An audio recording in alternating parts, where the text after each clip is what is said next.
Assalamualaikum warahmatullahi wabarakatuh. Ketemu lagi sama saya Oya pada mata kuliah Psikologi Komunikasi materi 7 yang akan membahas mengenai psikologi komunikator dan psikologi pesan. Nah, pada pertemuan-pertemuan terdahulu, teman-teman sudah belajar mengenai karakteristik manusia komunikan sehingga teman-teman sedikit banyak tahu ya bagaimana manusia tuh punya personality yang berbeda-beda. Kemudian teman-teman sudah belajar mengenai sistem intrapersonal sehingga teman-teman tahu proses mulai dari stimulus masuk sampai kita bisa mengeluarkan sebuah respon sampai pada sistem interpersonal ya. Nah, kali ini kenapa sih sebenarnya kita harus belajar mengenai psikologi komunikator dan psikologi pesan? Ini sebenarnya nyambung sama apa yang dikatakan oleh Laswell, who says what, in what channel, to whom with what effect. Ya, jadi yang akan kita bahas di sini adalah who says, yang artinya adalah psikologi komunikatornya. Kemudian masalah says what-nya adalah kita masukkan ke dalam psikologi pesan. Dalam psikologi komunikator, ada istilah bahwa he doesn't communicate what he says, he communicates what he is. Artinya adalah ketika seseorang berkomunikasi menjadi seorang komunikator, bukan saja kata-katanya yang terlihat, yang berpengaruh, tetapi juga bagaimana keadaan dirinya. Dirinya itu seperti apa. Sebagai contoh misalnya, teman-teman nih lagi di rumah ibadah, masjid, gereja, apalah, tiba-tiba ada seorang laki-laki rambutnya gondrong, pakaiannya kusut, terus sudah gitu dia pakai tato, banyak tatonya di seluruh tubuhnya, pakai piercing, kemudian pokoknya tampilannya lusuh lah ya. Kemudian dia berdiri di depan mimbar dan dia mulai berceramah tentang hal-hal yang kita tidak boleh lakukan, maksudnya dosa-dosa yang tidak boleh kita buat selama hidup ya. Kira-kira teman-teman mau ngedengerin atau enggak? Nah, di sisi lain, misalnya ada seorang ibu baru melahirkan dibantu oleh bidan, kemudian si bidannya tuh ya dia kayak pakai baju rumah sakit lah ya, yang putih-putih segala macam. Kemudian dia ngomong sama si ibunya, ibu anaknya kalau dari kecil bagusnya dikasih susu formula loh ya, jangan dikasih ASI. Terus dia menceritakan susu formula itu kandungannya baik untuk bayi dan segala macam. Ada kemungkinan si ibu ini akan percaya sama si bidan tadi yang berpakaian ya layaknya bidan atau suster-suster di rumah sakit. Nah, ini contoh dari he doesn't communicate what he says, he communicates what he is. Ya, kita lihat dianya tuh seperti apa. Nah, Aristoteles ada istilah, dia buat sebuah istilah yaitu tentang karakter komunikator. Itu dia sebut sebagai ethos. Seorang komunikator harus punya ketiga unsur ethos ini, yaitu good sense, good moral character, sama good will. Jadi kalau kita mau jadi seorang communicator yang baik, maka kita harus punya akhlak yang baik, punya pikiran yang baik, punya akhlak yang baik, dan punya maksud yang baik. Kita lihat bahwa ada dimensi-dimensi dalam ethos. Jadi gimana caranya seseorang itu biar dia punya ethos? Di antaranya adalah orang tersebut harus punya kredibilitas, yang kedua adalah atraksi, dan yang ketiga adalah kekuasaan. Nah, ketiga faktor-faktor inilah yang memengaruhi efektivitas komunikator. Seberapa besar si communicatee-nya ini percaya sama si communicator, ya seberapa besar juga mereka si komunikator ini punya ketiga dimensi ini. Oke, kita mulai dari kredibilitas. Apa sih kredibilitas? Kredibilitas itu adalah seperangkat persepsi communicatee tentang sifat-sifat komunikator. Kalau kita lihat dari definisi ini, kita bisa tahu bahwa kredibilitas ini adalah persepsi communicati. Ya. Jadi, dan kedua, kredibilitas berkenaan dengan sifat-sifat komunikator. Nah, sebab kredibilitas adalah masalah persepsi, maka kredibilitas ini dia bisa berubah-ubah tergantung pada si komunikatinya, topik yang dibahasnya, dan juga situasinya seperti apa. Jadi, kalau selama ini kita berpikir kalau misalnya orang itu kredibel atau enggak itu karena orangnya, enggak. Jadi orang itu kredibel karena kita melihat orang tersebut kredibel, ya. Kalau misalnya kayak siapa ya? Dan ini bisa berubah-ubah. Misalnya kayak misalnya seorang rektor gitu, yang para dekan, kaprodi, segala macam. Misalnya taruhlah dari Universitas X gitu ya. Kita menganggap dia rektor ini adalah sangat dihormati, sangat hebat. Misalnya dia udah profesor, kemudian dia lulusan luar negeri, dan kita satu kampus nih menganggap dia adalah rektor yang paling hebat. Dia sangat kredibel, ya. Tapi ketika misalnya dia pergi ke pertemuan para rektor-rektor di Indonesia atau rektor-rektor di seluruh dunia, maka orang-orang bisa menganggap dia biasa aja. Oke, dari situ teman-teman bisa paham ya bedanya. Jadi orang itu bisa menilai kredibilitas itu dari persepsi yang lihatnya, bukan dari si komunikatornya. Atau misalnya ada taruhlah seorang dosen gitu ya. Misalnya dosennya adalah misalnya saya nih ya, saya ngajar psikologi komunikasi gitu.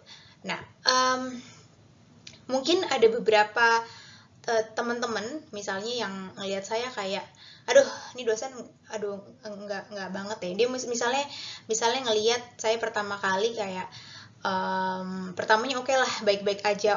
Kak Oya nih, misalnya Kak Oya nih, lihat nih CV-nya dia lulusan Harvard misalnya, atau misalnya lihat dia udah mau jadi profesor gitu, ini pasti ngajarnya oke banget. Nah, ketika saya ngajar, ternyata saya ngajarnya bosenin, terus udah gitu kayak aduh udah nggak ngerti ngomong apa segala macem gitu. Maka ketika nanti di kelas yang lain misalnya ada teman yang nanya, gimana kau yang ngajarnya, asli dia nggak pinter loh sama sekali, asli nggak banget lah pokoknya ngajarnya. Nah, jadi kita bisa lihat bahwa kredibilitas adalah masalah persepsi si komunikati. Oke? Nah, next ada yang kita sebut sebagai prior ethos, yaitu hal-hal yang memengaruhi persepsi komunikasi tentang komunikator sebelum ia melakukan komunikasinya. Jadi ethos yang namanya prior ini berarti yang sebelum-sebelumnya, ya. Bisa tahu dari mana? Misalnya dari pengalaman langsung gitu. Nah, kalau taruhlah ini si yang difoto gitu, dia masuk ke sebuah kuliah umum misalnya di Amerika, ceritanya orang-orang belum tahu dia siapa, dia cuma pakai kaos, terus dia ngomong di depan ribuan mahasiswa, terus orang-orang akan ngomong, nah orang siapa sih gitu ya. Etosnya nggak kelihatan. Nah, tapi bandingkan ketika misalnya dia udah ngomong, ternyata dia ngomongnya tuh keren banget, dan dia akhirnya ngomong, halo saya ini adalah yang bikin Facebook. Ya, perkenalkan, saya adalah Mark Zuckerberg, saya adalah pembuat Facebook, saya umurnya masih berapa, bla bla bla bla segala macam. Maka orang-orang akan bisa jadi berubah karena dia jadi udah punya si prior ethosnya. Oh, ternyata ya ampun gila, dia keren banget, dia yang punya Facebook baru. Nanti besok-besokannya lagi ketika si Mark ini datang, ya udah orang-orang udah pada percaya sama apa yang dia omongin. Ya. Atau misalnya kayak misalnya dosen lagi ya, misalnya dosen dia dibawa ke sebuah universitas, misalnya ke Stanford gitu, orang-orang nggak tahu dia siapa, tapi guru besar profesor di sana memperkenalkan dia sebagai misalnya dia adalah profesor yang sangat berbakat di bidang psikologi komunikasi. Karena ada orang-orang yang ngomong kayak gitu, maka orang-orang jadi percaya apa yang si profesor ini katakan di Stanford, padahal sebelumnya enggak. Nah, itu kita sebut adalah prior ethos yang berhubungan by sponsorships atau endorsement. Gitu. Next, ada yang kita sebut sebagai atraksi. atau attractiveness. Nah, atraksi ini kan berhubungan dengan biasanya daya tarik fisik, ya. Dan memang ada penelitiannya, jadi ada hasil penelitian yang mengatakan bahwa komunikator yang cantik atau yang tampan ternyata lebih berhasil meyakinkan responden dan menandatangani petisi. Jadi si Shelly ini cerita dia bikin penelitian, terus udah gitu intinya adalah dia mengumpulkan pakai survei gitu, dia orang-orang suruh nilai dulu mana yang cantik, mana yang biasa aja, kemudian disuruh mereka menyebarkan kuesioner. Dan ternyata terbukti bahwa orang-orang yang dinilai lebih cantik dan lebih tampan ini lebih bisa memengaruhi orang-orang. Ya. Nah, dari sini kita lihat bahwa ternyata daya tarik fisik ini ngaruh loh, ya, ngaruh terhadap si etos tadi. Dan yang kedua, atraksi ini atau attractiveness ini bisa didapat dari kesamaan. Intinya adalah orang tuh bisa tertarik sama kita kalau kita tuh punya beberapa kesamaan sama dia. Nah, di dalam komunikasi persuasif ini bisa ada juga yang bisa kita sebut sebagai strategy of identification atau establishing common ground, di mana salah satu cara untuk mempersuasi orang-orang adalah kita harus menyamakan diri kita dengan si audiens, dengan si komunikator ini, dengan menegaskan persamaan dalam kepercayaan, sikap, maksud, nilai-nilai dalam sebuah kepercayaan gitu. Jadi misalnya taruhlah si politikus X, terus udah gitu dia pengen pengen didukung sama rakyatnya gitu, maka ketika dia sedang berorasi, sedang berpidato, dia akan menyamakan beliefnya, value-value-nya kepada si masyarakatnya, si rakyatnya. Maksudnya dia misalnya bisa cerita karena misalnya masyarakatnya dari masyarakat menengah ke bawah, terus misalnya di pedesaan, di pedalaman, terus mungkin dia bisa bercerita kayak, saya tuh dulu masa kecil saya sama loh sama kalian. Saya dulu hidup di lingkungan yang serba miskin, di pedalaman, misalnya bla bla bla bla bla, sehingga si audiensnya ini, si masyarakat ini ngerasa kalau oh iya ya, saya sama si politikus ini sama loh gitu. Jadi mungkin dari situ dia akan berpikir bahwa oh oke, berarti tujuan kita tuh sama, maka dia akan masyarakatnya maka akan bisa tertarik kepada si politikus tersebut gitu. Dimensi ketiga yaitu kekuasaan. Nah, dimensi kekuasaan ini adalah yang menyebabkan seorang komunikator ini dapat memaksakan kehendaknya kepada orang lain. Jadi gimana sih biar orang-orang tuh bisa ngikutin kita? Ya ini dengan karena kita punya si kekuasaan itu, kita punya power. Nah, kita lihat ada beberapa jenis kekuasaan, ada 5 jenis menurut si Raven ini. Yang pertama adalah coercive power. Ini hubungannya dengan paksaan atau dengan hukuman. Misalnya taruhlah ada seorang ibu yang otoriter gitu ya, terus dia anaknya nggak mau makan, terus dia bilang sama anaknya, pokoknya kalau kamu nggak mau makan sampai jam 7 malam, mama nggak akan ngebolehin kamu main Roblox gitu. Kayak gitu. Karena ada unsur hukumannya, maka si anaknya jadi nurut. Itu kita sebut dengan coercive power. Nah, yang kedua, expert power ini berhubungan dengan keahlian. Misalnya misalnya seorang dosen karena dia punya keahlian, dia bisa bebas untuk misalnya minta tolong ke mahasiswanya untuk melakukan, misalnya dia nulis jurnal gitu. Jadi dia bisa minta tolong ya bikinin jurnal, nanti saya ajarin cara-caranya. Gitu. Itu bisa disebut dengan expert power. Yang ketiga, kita sebut sebagai reward power ketika kita bisa memberikan imbalan, memberikan reward kepada orang yang kita pengen ikut sama kita. Gitu. Misalnya, oke, kamu akan bisa naik pangkat kalau kamu mengerjakan tugas A, B, C, D, E. Maka dia akan nurut karena dia pengen naik pangkat atau karena dia pengen gajinya lebih besar. Yang keempat, legitimate power. Ini masalah kewenangan. Ini biasanya ada di dalam struktur-struktur organisasi. Misalnya kayak direktur, dia pasti lebih punya kewenangan yang lebih besar sehingga dia lebih mudah untuk menyuruh bawahan-bawahannya, anak-anak buahnya untuk melakukan sesuatu.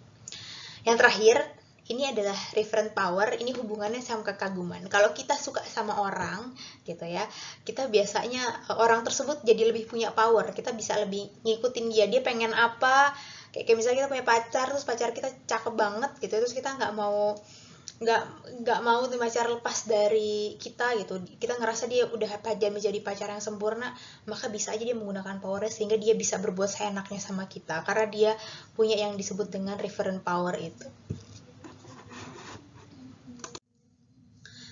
Oke, nah kita sampai pada psikologi pesan verbal dan non-verbal. Psikologi pesan, ya. Yang pertama kita akan bahas masalah verbal, dan yang kedua adalah masalah non-verbal.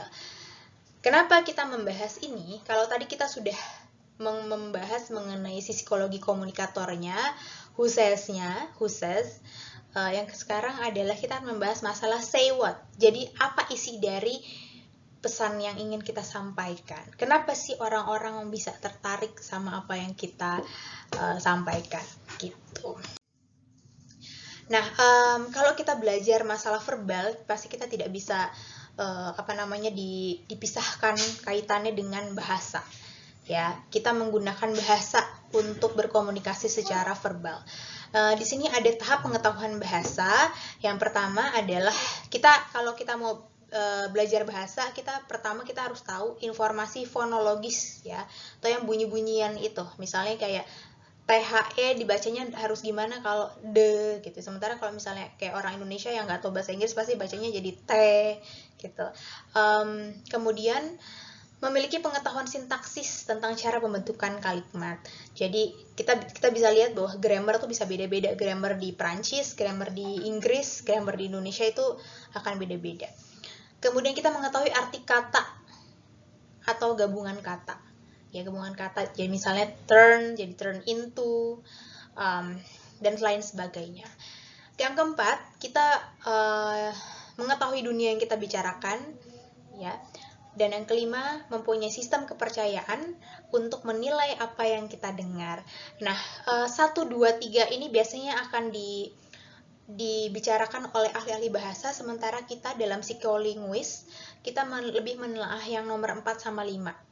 Maksudnya 4 sama 5 ini sebenarnya adalah tentang peranan konsep dan kepercayaan dalam memahami pesan. Contoh,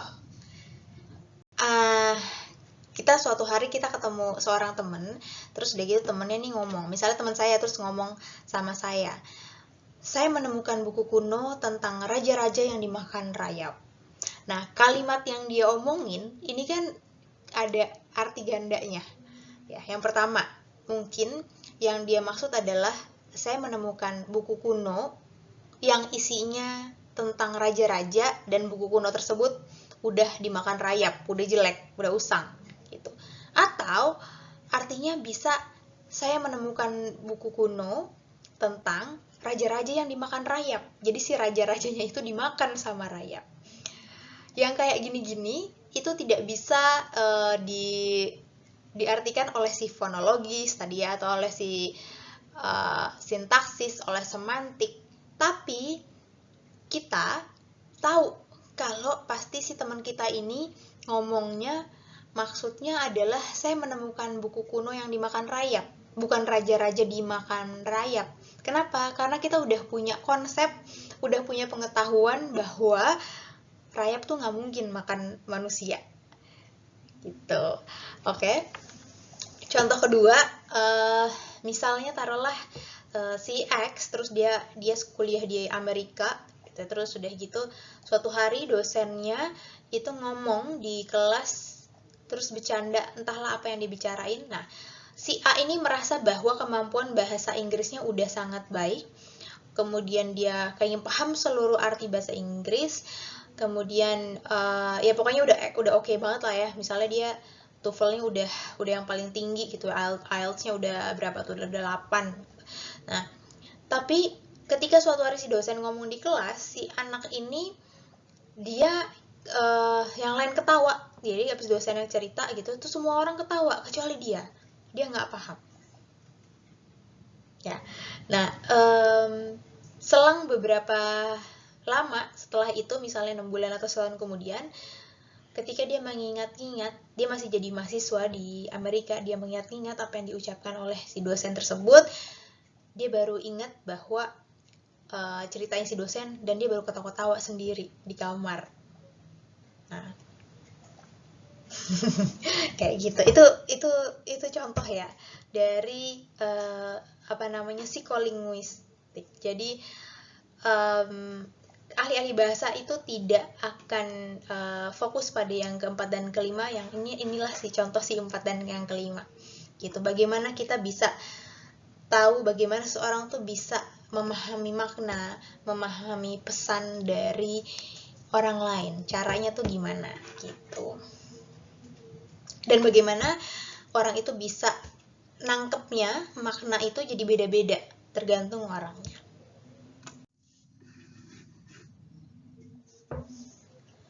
Oke, kita masuk ke bahasa dan proses berpikir. Kita lihat ada kalimat-kalimat di atas. I broke my legs, itu kalau bahasa Inggris. Kalau bahasa Indonesianya, kaki saya patah, ya.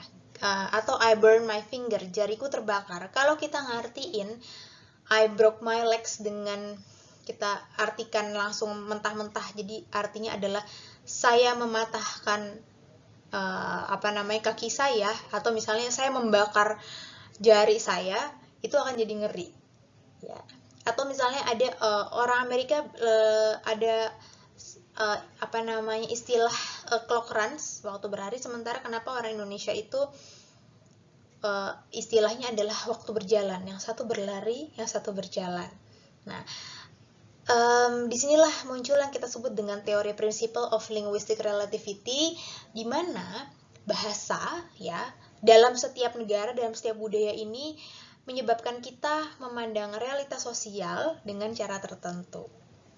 Jadi kita orang Indonesia, ada orang Amerika, orang Cina, orang Filipina, orang Meksiko, dan semuanya ini pasti punya pandangan-pandangan yang beda tentang dunia. Pandangan kita tentang dunia itu dibentuk oleh bahasa. Gitu, dari sini kita kelihatan ya, misalnya kayak orang Amerika a clock runs, kelihatan bahwa dia itu lebih menghargai atau lebih tergesa-gesa dengan waktu dibandingin misalnya orang Indonesia yang alon-alon atau asal kelakon, atau dengan istilah waktu berjalan gitu. Jadi kita tahu bahwa dengan perbedaan bahasa di antara orang-orang ini juga dia dapat memengaruhi pandangan kita tentang dunia. Itulah kenapa kita bisa lihat misalnya apa yang mereka persepsikan itu penting atau yang nggak penting dalam bahasa, dalam budaya-budaya atau dalam bahasa-bahasa yang berbeda. Kita lihat bahwa misalnya kayak di sini contohnya, di Arab itu ada 600 kata yang artinya berhubungan dengan unta atau untanya, sementara misalnya kayak di Filipina ada sekitar berapa ini saya lupa, 30-an yang berhubungan dengan nasi gitu ya.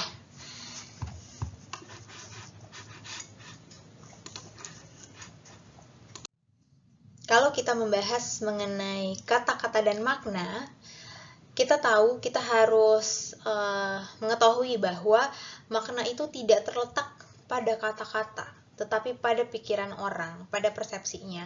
Jadi satu kata itu bisa dimaknai sama orang itu bisa beda-beda maknanya.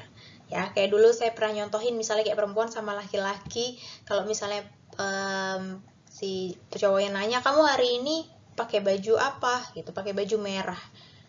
Oke. Pasti si cowoknya udah langsung nganggep merah ya merah gitu. Tapi kalau misalnya si ceweknya nanya gantian, kamu hari ini pakai baju apa? Pakai baju merah. Si ceweknya bisa nganggep merahnya adalah merah yang, atau merahnya lebih pink kek, atau ke yang dark red kek, atau yang lebih kayak gimana kek. Itu karena maknanya beda-beda gitu. Nah, setiap orang ini punya makna yang beda-beda. Kenapa? Karena memang semuanya tergantung kepada pengalamannya juga. Jadi contohnya misalnya ibu gitu. Setiap orang punya makna yang berbeda terhadap kata ibu. Bagi sebagian orang, ibu itu identik misalnya dengan ibu yang menyusui kita waktu kecil, yang menggendong, yang menyayangi kita gitu. Kalau kita menganggap, kalau melihat seorang ibu itu kita udah mengasosiasikan adalah ibu sebagai pelindung gitu ya, yang paling sayang sama kita. Tapi bagi sebagian orang lagi mungkin ada yang menganggap ibu itu adalah sesosok yang kejam, yang suka mukulin kita pakai sapu gitu, atau yang suka menyiksa kita. Atau bagi sebagian orang lagi, misalnya kayak anak-anak di panti asuhan, ya bahkan ketika mendengar kata ibu itu udah bikin mereka sedih ya. Jadi setiap kata asosiasinya itu akan beda tergantung pada pengalamannya. Nah, ada kata-kata yang biasanya dianggap negatif atau positif atau komunikatif. Jadi ada memang kata-kata tertentu yang biasanya memang udah tahu nih kalau dia punya maknanya negatif atau maknanya positif. Misalnya kayak orang berkulit hitam itu kalau dia dibilang negro gitu ya, dia nggak suka gitu. Inilah yang kita sebut sebagai hidden antagonizer. Nah, orang berkulit hitam nggak suka kalau dia dipanggilnya niga, dipanggilnya negro gitu. Gimana sih cara kita taunya? Misalnya kalau si A tuh nggak suka dipanggil ini, si B tuh nggak suka dipanggil itu gitu. Nah, ini sebenarnya nggak ada resep khususnya gitu gimana cara kita taunya, tapi yang jelas adalah satu-satunya cara adalah ya kita bergaul dengan banyak orang dan kita memang benar-benar memahami dan mengenal orang tersebut dengan baik. Maka kita lebih paham mana sih hidden antagonizer yang tidak boleh kita keluarkan di dalam kelompok tersebut.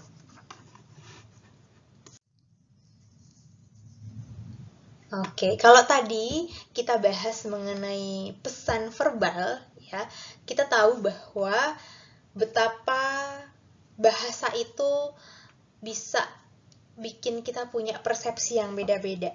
Makanya kalau kita mau jadi communicator yang baik, maka kita harus benar-benar tahu kan audiensnya itu seperti apa.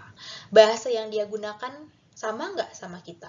Kalau bahasanya beda sama kita, berarti kita harus belajar dulu kira-kira gimana biar persepsi saya, si komunikator ini sama si audiens yang kita mau omongin gitu.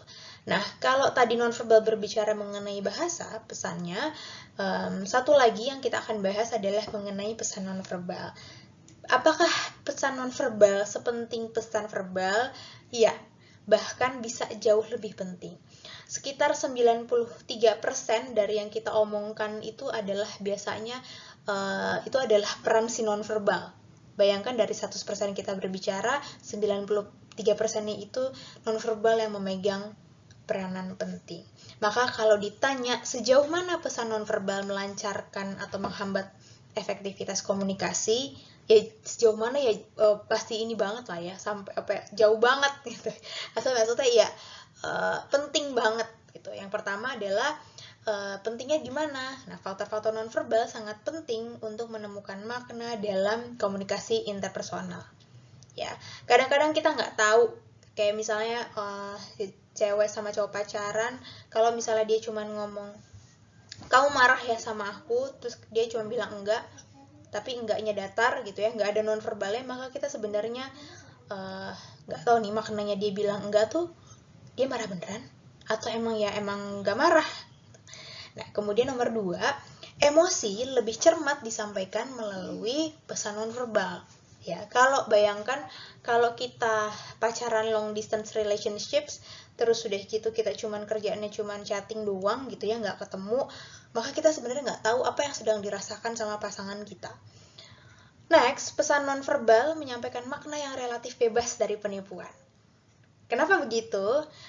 Nonverbal ini adalah komunikasi yang kita tuh sebenarnya susah sekali untuk berbohong ya, karena biasanya ini ada beberapa di antara gerakan tubuh atau muka atau apa tuh kadang-kadang memang tidak bisa dikontrol atau dia keluar dari alam bawah sadar kita, jadi kita nggak bisa bohong ya. Kalau dengan bahasa kita bisa merangkai-rangkai kata, kita bisa bohong, tapi kadang-kadang nonverbal orang tuh kadang-kadang kelihatan kalau kapan dia lagi bohong, kapan dia lagi marah, kapan dia lagi sedih, itu biasanya kelihatan. Jadi relatif bebas dari penipuan.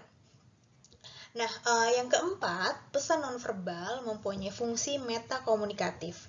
Jadi, kalau kita masih belum paham sama apa yang dibicarain sama orang gitu, dengan dia melakukan gestur tertentu atau dia pakai nonverbal tertentu, kita jadi lebih jelas maksud dan makna pesannya.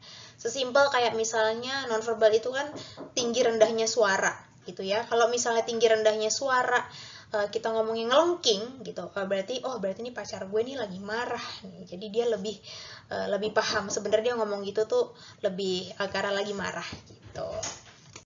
Nah, di sini ada klasifikasi pesan nonverbal. Jadi kalau kita ngomongin nonverbal, ini sebenarnya banyak banget jenisnya ya. Jadi di beberapa buku juga dia pembedanya tuh banyak banget itu. Jadi beda-beda tiap buku. Nah, kalau misal ini kita ambil dari bukunya Jalaluddin Rahmat, dia membagi menjadi 6. Yang pertama adalah kinesik atau gerak tubuh, atau kita bisa sebut dengan ada gestur, ada postur, atau juga bisa dari raut wajah. Kemudian ada paralinguistik, ada proksemik, olfaksi atau penciuman, sensitivitas kulit, sama artifaktual. Kita bahas sedikit satu-satu ya. Oke, kalau kita ngomongin mengenai pesan kinesik, ini adalah berhubungan dengan komunikasi-komunikasi nonverbal yang berhubungan dengan facial. Facial ini adalah muka kita, gitu. Jadi kita apa sih nonverbal dari muka? Misalnya kita bisa menunjukkan kapan kita sedih, kita senang, itu kan kelihatan. Kita lagi senyum, kita lagi nahan amarah, atau kita kadang-kadang kepanasan, mukanya merah, itu bisa ketahuan dia lagi kepanasan kah atau dia lagi marah kah, gitu. Dari raut wajah kita bisa tahu orang tersebut biasanya lagi kenapa. Kemudian kita juga pesan kinesik ini itu yaitu salah satunya yang termasuk adalah gestur. Ya. Apa itu gestur? Gestur ini biasanya adalah gerakan sebagian anggota tubuh. Misalnya kalau kita lagi ngedengerin si penceramah, kita badannya agak menghadap ke depan, agak maju ke condong ke depan, atau misalnya kita menopang dagu, atau misalnya kita ngedipin mata, atau misalnya kita mengeluarkan jari-jarian tertentu gitu ya, misalnya kaki kita goyang-goyang, itu adalah gestur ya. Jadi biasanya sebagian anggota tubuh. Tapi yang agak mirip dengan gestur ini adalah postur atau postural. Nah, kalau postur ini bedanya adalah dia biasanya keseluruhan anggota tubuh. Jadi kalau misalnya kayak kita ngeliat orang Jepang gitu, bagaimana posturnya ketika dia berhadapan dengan misalnya bosnya di kantor, ngebungkuknya gimana, nah itu kita sebut dengan postur. Atau ketika misalnya kita sedang upacara bendera, bagaimana bentuk badan kita itu harus kayak gimana, itu kita sebut dengan postur.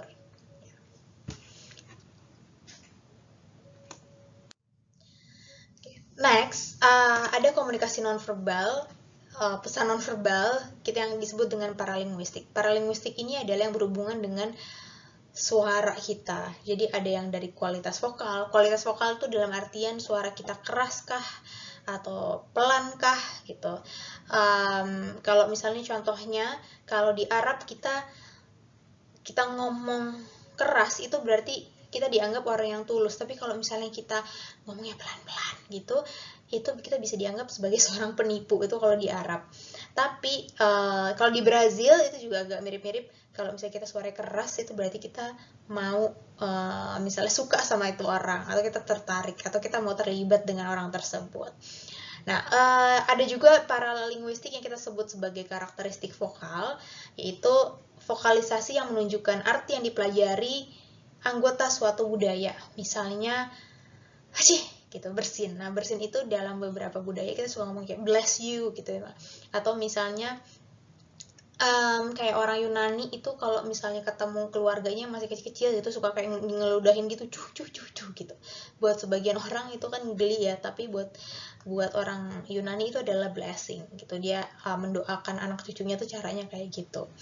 Nah, kemudian ada juga yang kita sebut pembeda vokal gitu. Suara-suara ini dapat didengar tapi sebenarnya nggak ada artinya, tapi kita paham ya. Kayak misalnya kita lagi mikir, oh ya, menurut lo kayak gimana nih besok gitu, menurut lo besok hujan atau enggak, terus gitu, atau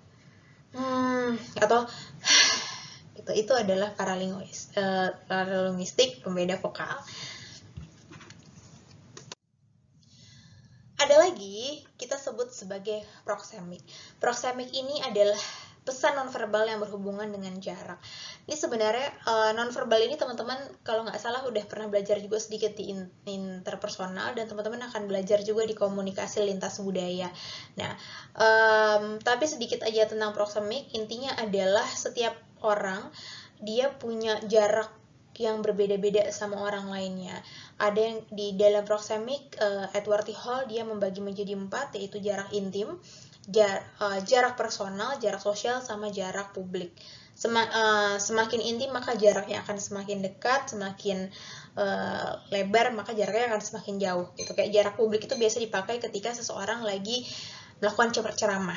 Jarak intim misalnya ketika seseorang itu lagi sama pasangannya. Itu kita bisa tahu sebenarnya dari jarak-jarak ini nonverbal seseorang itu seperti apa. Kita bisa tahu apakah si pasangan ini lagi berantem atau misalnya emang lagi mesra-mesraan, itu kita bisa lihat dari si proksemiknya. Nah, nonverbal yang lain ini adalah yang berhubungan dengan sentuhan dan bau-bauan. Kalau di Amerika kita bisa membagi ini mulai dari ada yang namanya kita sebut sebagai sentuhan profesional, itu biasa dilakukan contohnya misalnya sama dokter. Kalau kita disentuh apapun sama dokter biasanya kita nggak akan kenapa-napa gitu ya, karena emang profesional. Sentuhan kesopanan gitu, ini bisa kayak yang salaman, jabat tangan, gitu. Atau sentuhan persahabatan dengan keluarga, dengan teman dekat, biasanya kita kalau ketemu tuh langsung cipika-cipiki atau peluk gitu ya. Kemudian ada sentuhan keintiman kasih sayang, misalnya sama pasangan kita gitu, kita pelukan gitu, atau kita ciuman, atau yang bisa juga dengan pasangan kita masuknya ke sentuhan seksual. Nah, selain sentuhan ada juga pesan nonverbal yang termasuk kategori bau-bauan. Nah, bau-bauan ini memang belum banyak penelitiannya, tapi sebenarnya bau-bauan ini telah digunakan manusia untuk berkomunikasi secara sadar atau nggak sadar gitu. Jadi contohnya di sini nih, ada jika Anda lagi emosional gitu ya, atau lagi tegang atau lagi panik gitu, maka tubuh Anda akan mengeluarkan keringat dan menyampaikan bau yang khas. Ya, jadi sebenarnya kita tahu kalau misalnya ada orang mengeluarkan bau-bau tertentu gitu, itu nonverbalnya kayak oh berarti dia habis olahraga gitu, atau misalnya oh, dia lagi tegang atau apa.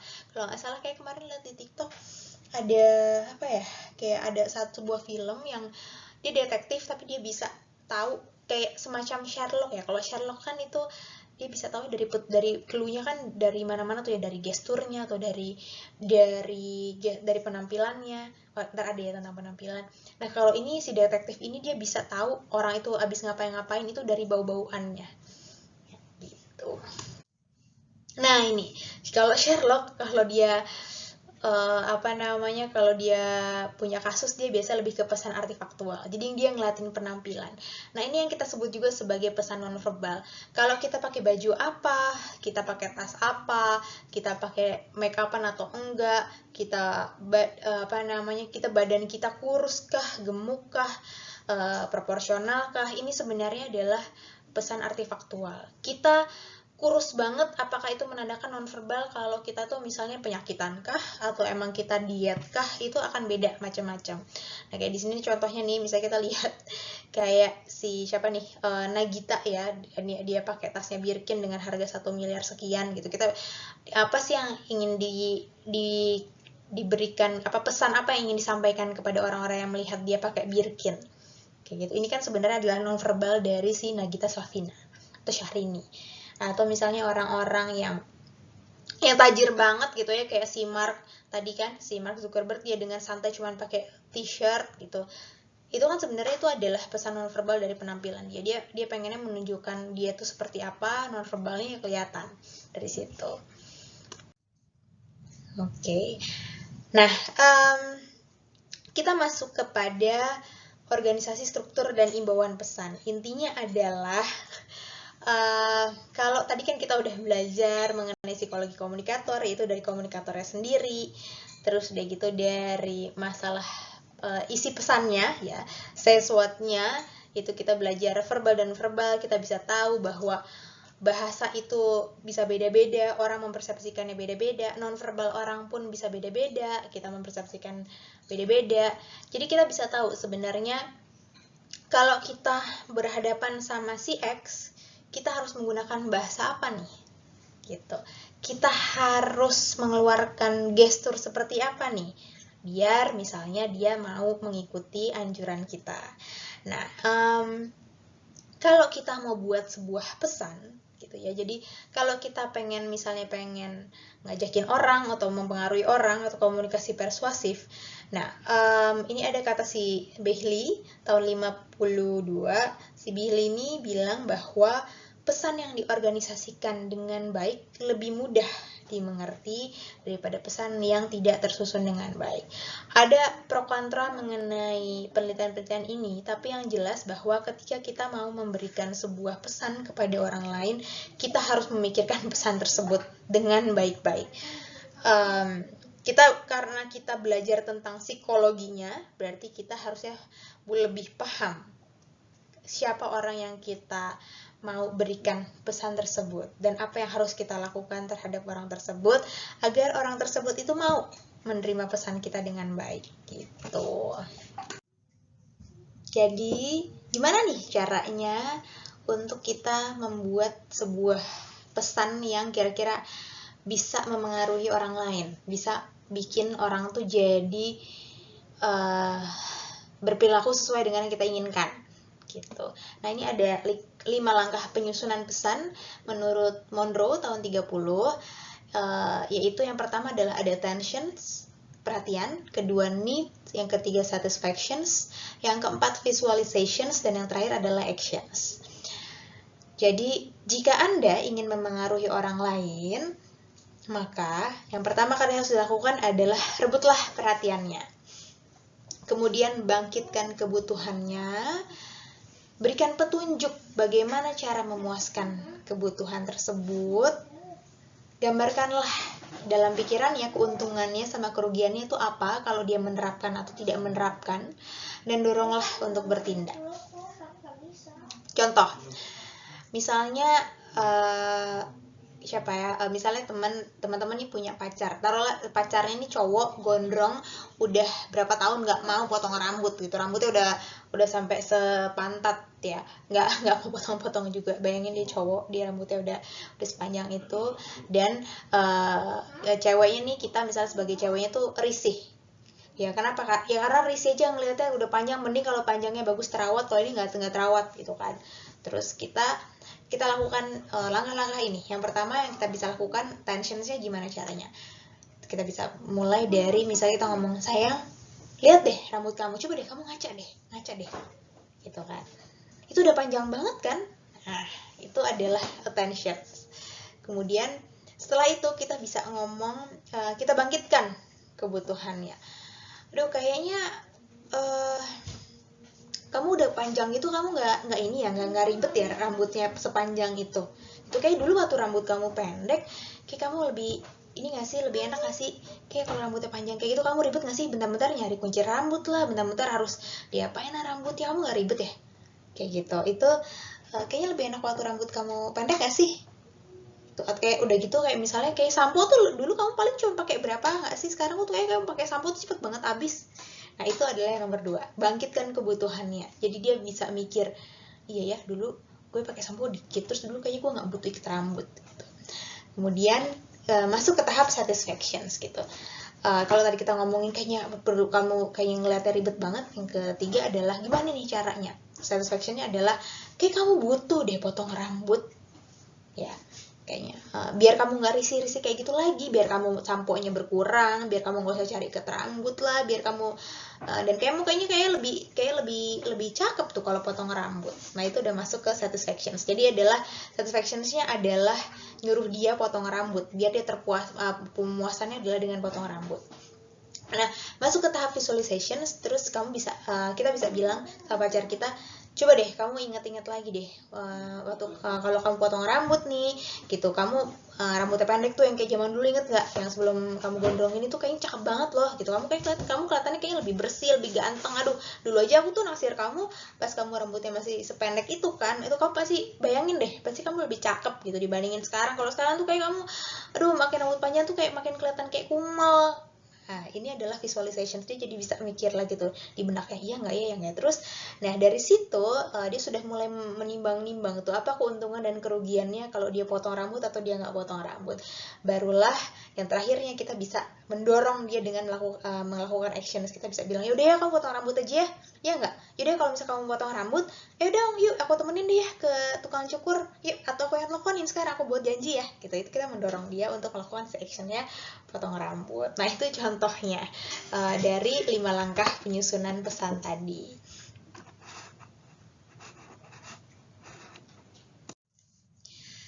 Nah, terakhir ada yang kita sebut sebagai imbauan pesan gitu. Jadi ada beberapa imbauan atau cara-cara yang bisa kita lakukan gitu, gimana nih biar orang itu mengikuti dan memahami dan mengikuti apa yang kita mau gitu ya. Gimana biar orang-orang tuh terdorong untuk berperilaku seperti yang kita inginkan. Imbauan pesan ini sebenarnya bisa banget dan memang sering banget dipakai di periklanan gitu, iklan-iklan. Mungkin teman-teman yang udah belajar iklan pernah denger yang ini nih, imbauan-imbauan, jenis imbauan ini, atau mungkin pernah belajar.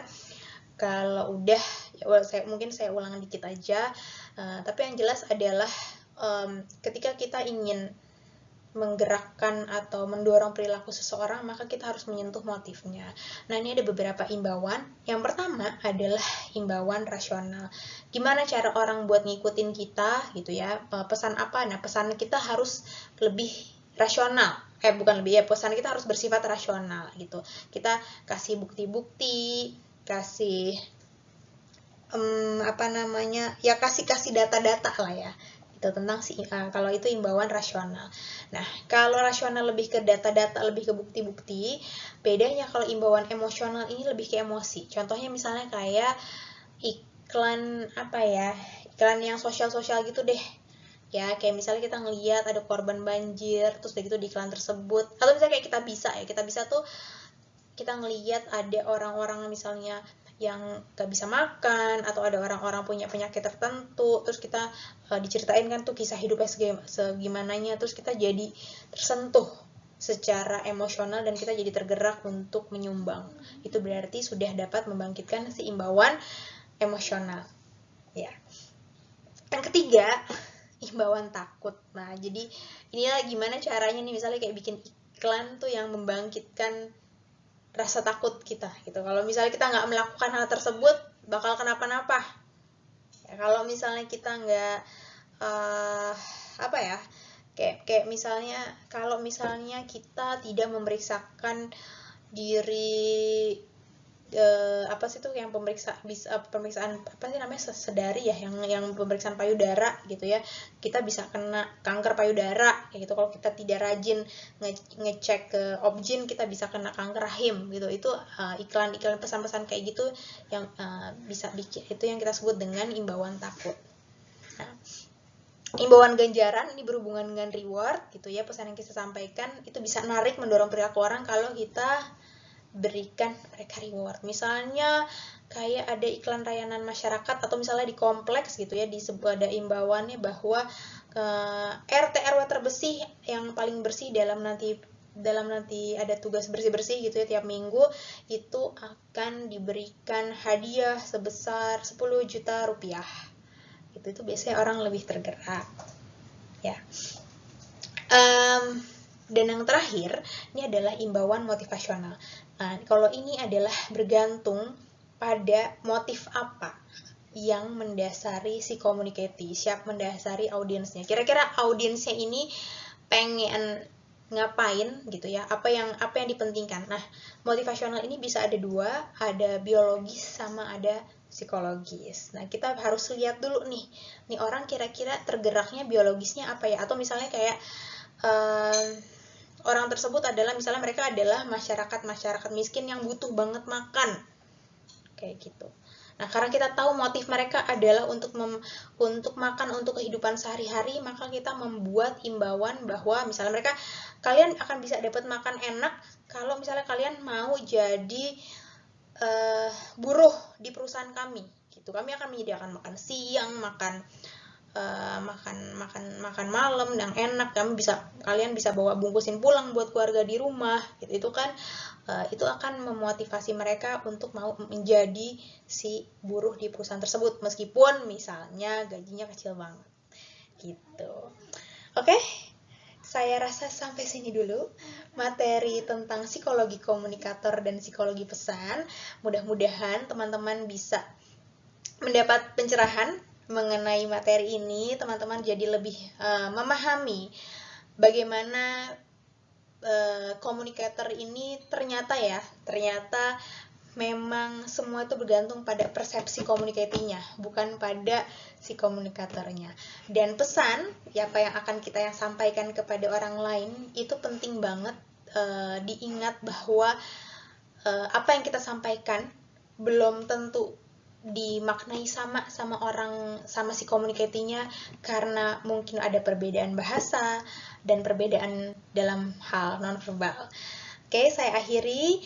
Terima kasih semuanya. Wabillahi taufiq wal hidayah. Wassalamualaikum warahmatullahi wabarakatuh. Terima kasih.